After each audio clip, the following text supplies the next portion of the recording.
In 1996, while the rest of the tech world was obsessed with making computers bigger and more powerful, three former Apple engineers had a radically different vision. Jeff Hawkins, Donna Dubinsky, and Ed Colligan founded Palm Computing with a simple but revolutionary idea. What if you could fit all the essential functions of a computer into something small enough to slip into your pocket? Their first creation, the Palm Pilot 1000, launched that year with just 128 kilobytes of memory, a monochrome screen, and no backlight. Yet this humble device would sell over 1 million units in its first 18 months, making it the fastest-selling computer product in history at the time. The Palm Pilot didn't just create a new product category, it created an entirely new relationship between humans and digital information. For the first time, your calendar, contacts, notes, and to-do lists could travel with you everywhere, synchronized seamlessly with your desktop computer through an elegant cradle that connected via serial port. Palm had essentially invented the smartphone, just without the phone part. The DNA was all there: a touch interface, handwriting recognition, third-party applications, and the radical concept that computing should be personal, portable, and always accessible. What Palm couldn't have predicted was that their blueprint would eventually be perfected by a company that would render their entire empire obsolete in a matter of years.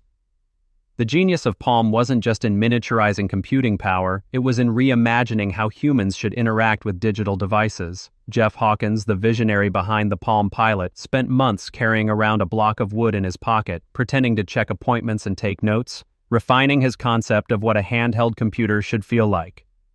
This obsessive attention to user experience led to Palm's most famous innovation: Graffiti handwriting recognition. Unlike other systems that tried to recognize natural handwriting, Graffiti required users to learn a simplified alphabet of single-stroke characters. It was counterintuitive but brilliant, achieving recognition rates above 90% when other systems struggled to reach 50%. The Palm Pilot also introduced the world to the concept of hot syncing, a one-button synchronization process that could update your device with your desktop computer in seconds. Palm's operating system was elegant in its simplicity, booting in seconds and offering battery life measured in weeks, not hours. The interface was so intuitive that most users could master their Palm Pilot without ever reading the manual. Applications launched instantly, switching between them was seamless, and the entire experience felt magical in an era when desktop computers were still prone to crashes and long boot times. Palm had created something that would define mobile computing for the next decade, a device that enhanced your productivity without getting in your way. Palm's dominance in the late 90s and early 2000s was absolute and seemingly unshakable. The Palm Pilot 5000, released in 1997, introduced backlighting and doubled the memory to 256 kilobytes, while the Palm 3 in 1998 added infrared beaming, allowing users to share contacts and applications wirelessly with other Palm devices. By 1999, Palm controlled over 70% of the handheld computer market, with over 3 million units sold. The Palm 5, launched that same year, represented the pinnacle of Palm's industrial design philosophy. Impossibly thin at just 0.4 of an inch, crafted from anodized aluminum, and featuring a rechargeable lithium-ion battery. It was a premium product that commanded premium prices, with some models selling for over $400.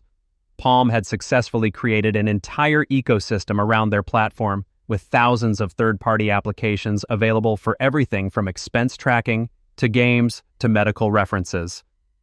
Doctors carried Palm Pilots loaded with drug databases, executives managed their entire business lives through Palm applications, and students took notes using portable keyboards that transformed their handhelds into miniature laptops. The company went public in 2000 with one of the most spectacular IPOs in tech history, gaining over 150% on its first day of trading and achieving a market capitalization of over $50 billion. Palm wasn't just successful, they had created an entirely new category of essential business tools. But success in technology is often the precursor to strategic blindness, and Palm was about to make a series of decisions that would fragment their empire and leave them vulnerable to disruption. In 2001, facing pressure from hardware partners and internal disagreements about strategy, Palm made the fateful decision to split into two separate companies. PalmSource, which would develop the Palm operating system and license it to hardware manufacturers, and Palm One, which would focus on building Palm-branded devices. This division immediately created confusion in the marketplace and internal competition between the two entities. Meanwhile, Microsoft was launching their Windows mobile platform with backing from major manufacturers like HP and Dell, offering color screens, multimedia capabilities, and integration with Microsoft Office. Palm's response was to incrementally improve their existing platform rather than reimagining it for the new competitive landscape. The Palm Tungsten series, launched in 2002, finally added color screens and multimedia capabilities, but the devices felt evolutionary rather than revolutionary. More critically, Palm was losing their advantage in user experience as Windows mobile devices became more stable and feature-rich. The company that had once defined simplicity and elegance in mobile computing was now playing catch-up in their own market. Palm's market share began to erode as business users migrated to Windows mobile devices that offered better integration with corporate email systems and more powerful applications. The emergence of the BlackBerry as the dominant mobile email platform dealt another devastating blow to Palm's enterprise ambitions. Research in Motion's BlackBerry devices, first introduced in 1999 but gaining massive adoption after 2002, offered something Palm never quite mastered: seamless, real-time email integration with corporate systems. While Palm users had to manually sync their devices or rely on third-party solutions for wireless connectivity, BlackBerry users received emails instantly through RIM's proprietary network infrastructure. The BlackBerry's physical keyboard also proved superior to Graffiti for extended text input, making it the preferred choice for professionals who lived in their email. By 2005, BlackBerry had captured the enterprise market that Palm had previously dominated, with millions of business users becoming addicted to their crackberries. Palm's attempts to compete in the wireless space felt half-hearted and technically inferior. The Palm Trio, launched in partnership with Handspring in 2002, finally combined Palm functionality with a phone, but the integration felt clunky compared to BlackBerry's elegant email experience. Palm was no longer setting the agenda for mobile computing. They were struggling to respond to other companies' innovations. The Palm OS, once the pinnacle of mobile operating systems, began to feel dated and limited compared to newer platforms that were designed from the ground up for wireless connectivity and multimedia capabilities. As Palm struggled with competitive pressure from BlackBerry and Windows Mobile, a far more existential threat was taking shape in Cupertino. Steve Jobs had returned to Apple in 1997 and spent the next decade rebuilding the company through a series of revolutionary products: the iMac, iPod, and iTunes. By 2005, Jobs was privately convinced that smartphones represented the next major platform shift in computing, and he was determined that Apple would define that category just as they had defined personal music players with the iPod. The iPhone project, codenamed Project Purple, began in earnest in 2004 with Jobs challenging his team to reimagine everything about mobile devices. While Palm and other manufacturers were focused on cramming more features into devices with physical keyboards and styluses, Apple was pursuing a radically different vision: a device with virtually no physical buttons, controlled entirely through touch, and powered by a full version of Mac OS X rather than a stripped-down mobile operating system. Apple's approach was fundamentally different from Palm's incremental innovation strategy. Where Palm added features to their existing platform, Apple was building an entirely new category of device that would make existing smartphones look primitive. The iPhone would have a full web browser, not the limited mobile browsers of existing devices.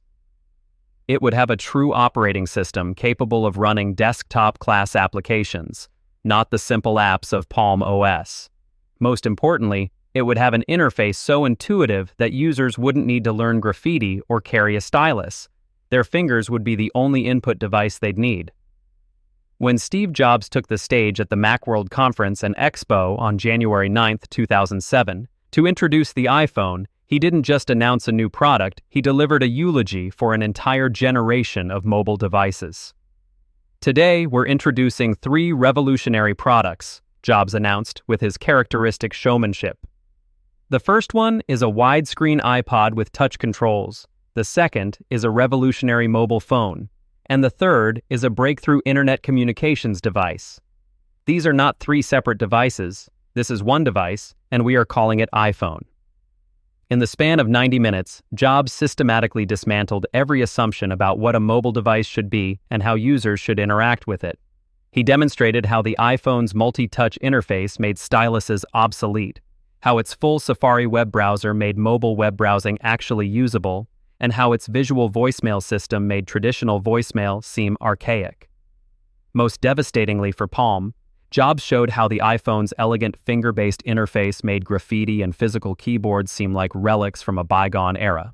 The iPhone's virtual keyboard could adapt to different applications and languages, its screen could rotate automatically based on device orientation, and its interface could zoom and scroll with simple finger gestures.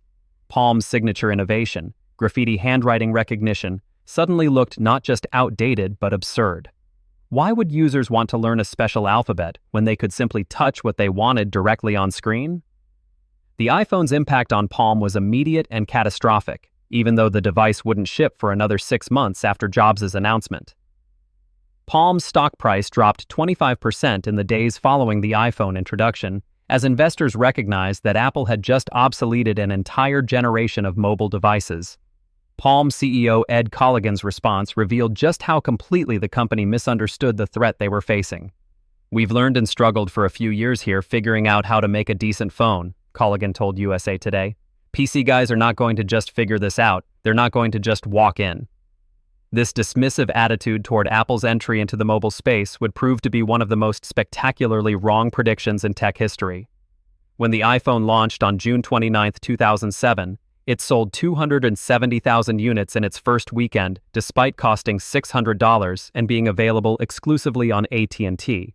More importantly, it delivered on every promise Jobs had made at Macworld. The multi-touch interface worked flawlessly, the web browser provided a desktop-like internet experience, and the overall user experience made existing smartphones feel primitive by comparison. Palm's incremental improvements to Palm OS suddenly seemed laughably inadequate compared to Apple's revolutionary reimagining of mobile computing. The iPhone wasn't just a better Palm Pilot, it was something entirely different. A pocket computer that happened to make phone calls rather than a phone that happened to run apps. Recognizing that their existing platform couldn't compete with the iPhone, Palm embarked on a desperate last-ditch effort to reclaim relevance with an entirely new operating system, WebOS.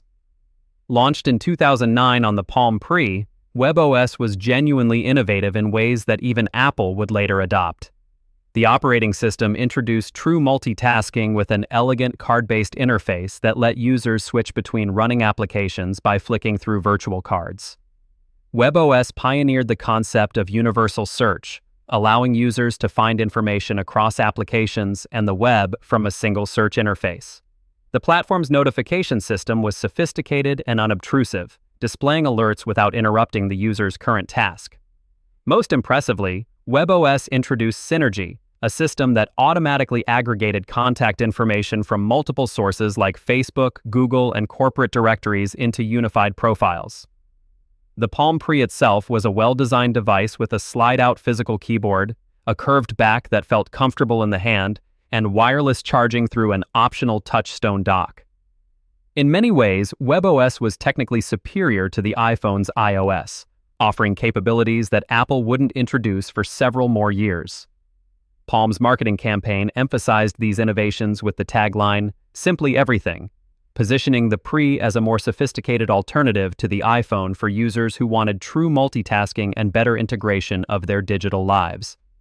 But technical superiority wasn't enough to overcome Apple's massive head start in market mindshare, ecosystem development, and retail presence. By the time Palm launched WebOS in 2009, Apple had already released 3 generations of iPhone, sold over 20 million units, and built an app store with over 100,000 applications. The iPhone had become more than just a product. It was a cultural phenomenon that defined what smartphones should be. Palm's challenge wasn't just to build a better device, but to convince consumers to abandon an ecosystem they had already invested hundreds of dollars in through app purchases and accessories.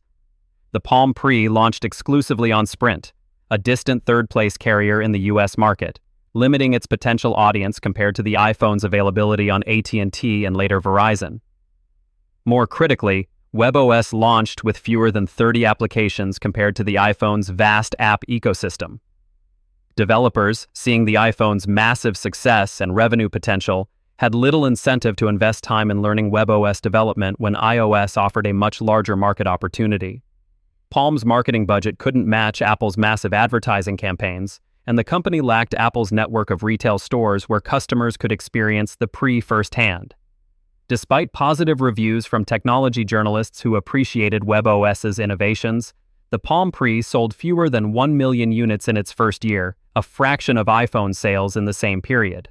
Palm had built a genuinely innovative platform, but they were trying to compete against a company that had already redefined an entire industry and captured the imagination of consumers worldwide. The final chapter of Palm's story reads like a Greek tragedy, a company that created the blueprint for mobile computing, only to watch helplessly as another company perfected their vision and rendered them irrelevant.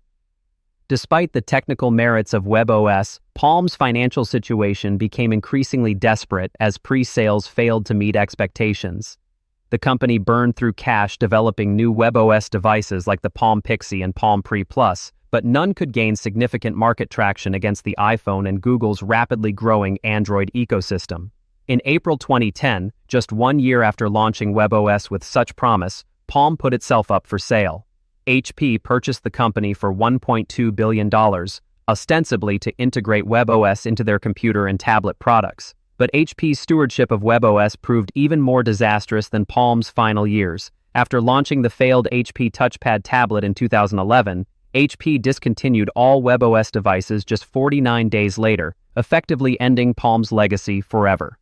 The company that had once commanded 70% of the handheld computer market and achieved a $50 billion market capitalization was reduced to a collection of patents and a discontinued operating system. Palm's trajectory from industry pioneer to irrelevant acquisition serves as a stark reminder that in technology, yesterday's breakthrough quickly becomes tomorrow's obsolete curiosity. The iPhone didn't just kill Palm, it killed an entire category of devices that had once seemed essential to millions of professionals and consumers.